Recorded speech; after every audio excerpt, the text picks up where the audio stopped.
सुप्रभात बच्चों। आज हम एनसीईआरटी की पाठ्य पुस्तक संचयन कक्षा 9 से पहला पाठ गीलू का अध्ययन करेंगे, जिसकी लेखिका है महादेवी वर्मा। आइए सबसे पहले लेखिका परिचय जान लेते हैं। महादेवी वर्मा को आधुनिक मीरा भी कहा जाता है। इनका जन्म होली के दिन 24 मार्च सन 1907 ईस्वी को फर्रुखाबाद में हुआ। उनके पिता श्री गोविंद सहाय वर्मा प्रतिष्ठित कवि थे और माता श्रीमती हेमरानी देवी कवित्री थी। 9 वर्ष की बाल्यावस्था में ही श्री स्वरूप नारायण वर्मा से उनका विवाह हो गया। विवाह उपरांत उनकी विद्यालयी शिक्षा गतिशील न रह सकी। उनका पारिवारिक जीवन सुखमय न रहा। बाद में उन्होंने प्रयाग विश्वविद्यालय से एमए संस्कृत की परीक्षा ससम्मान प्रथम श्रेणी में उत्तीर्ण की। वे बहुत समय तक प्रयाग महिला विद्यापीठ की प्राचार्य रही। वे मधुर गीत लेखिका के रूप में साहित्य सर्जन करने लगी।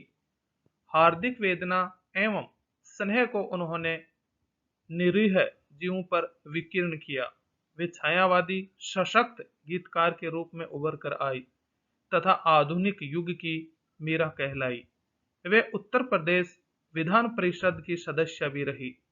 सरकार ने उन्हें 1956 ईस्वी में पद्म भूषण की उपाधि से विभूषित किया। यद्यपि महादेवी वर्मा कवयित्री के रूप में लोकप्रिय हैं, परंतु वे एक सशक्त गद्य लेखिका भी थी।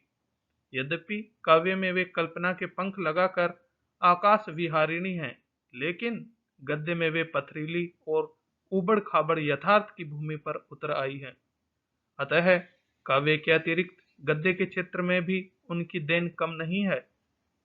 हिंदी जगत की यह सभी का 11 सितंबर सन 1987 ईस्वी को चिर निंद्रा में लीन हो गई। पाठ का सार कुछ इस प्रकार से है। इस पाठ में लेखिका महादेवी वर्मा का एक छोटे चंचल जीव गिलहरी के प्रति प्रेम झलकता है। उन्होंने इस पाठ में उसके विभिन्न क्रियाकलापों और लेखिका के प्रति उसके प्रेम से हमें अवगत कराया है।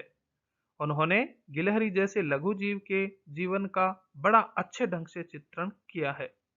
एक दिन लेखिका की नजर बरामदे में गिलहरी के एक छोटे से बच्चे पर पड़ी, जो शायद घोंसले से गिर गया होगा। जिसे 2 कौवे मिलकर अपना शिकार बनाने की तैयारी में थे। लेखिका गिलहरी के बच्चे को उठाकर अपने रूम में ले गई और कौवे की चोंच से घायल बच्चे का मरहम पट्टी किया। कई घंटे के उपचार के बाद मुंह में एक बूंद पानी टपकाया जा सका। तीसरे दिन वह इतना अच्छा हो गया कि लेखिका की उंगली अपने पंजों से पकड़ने लगा।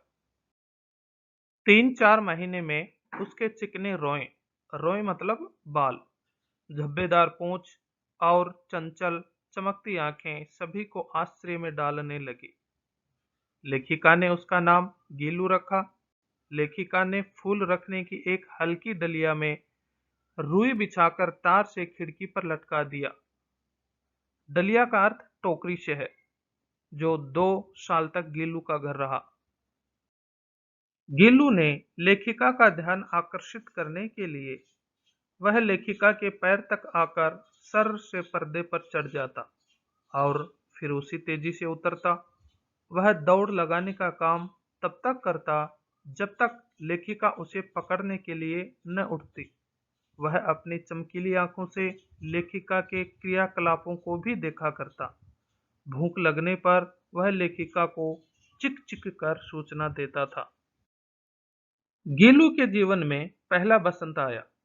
अन्य गिलहरियां खिड़की की जाली के पास आकर चिक चिक करने लगी और गीलू भी जाली के पास जाकर बैठा रहता। इसे देखकर लेखिका ने जाली का एक कोना खोलकर गीलू को मुक्त कर दिया। लेखिका के कमरे से बाहर जाने पर गीलू भी जाली से बाहर चला जाता।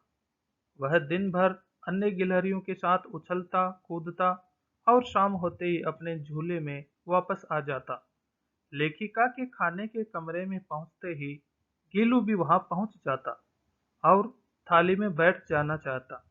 बड़ी मुश्किल से लेखिका ने उसे थाली के पास बैठना सिखाया।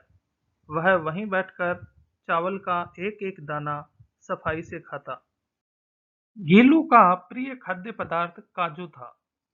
कई दिन काजू नहीं मिलने पर वह अन्य खाने की चीजें लेना भी बंद कर देता या झूले से नीचे फेंक देता था।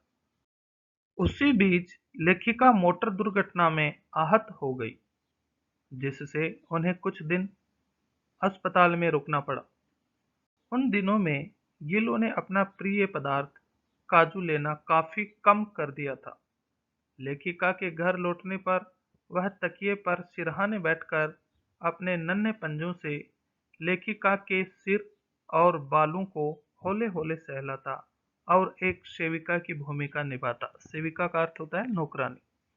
गर्मियों में वह लेखिका के पास रखी सुराही, सुराही का अर्थ होता है मिट्टी का छोटे मुंह वाला घड़ा, सुराही पर लेट जाता और लेखिका के समीप रहने के साथ साथ ठंडक में भी रहता।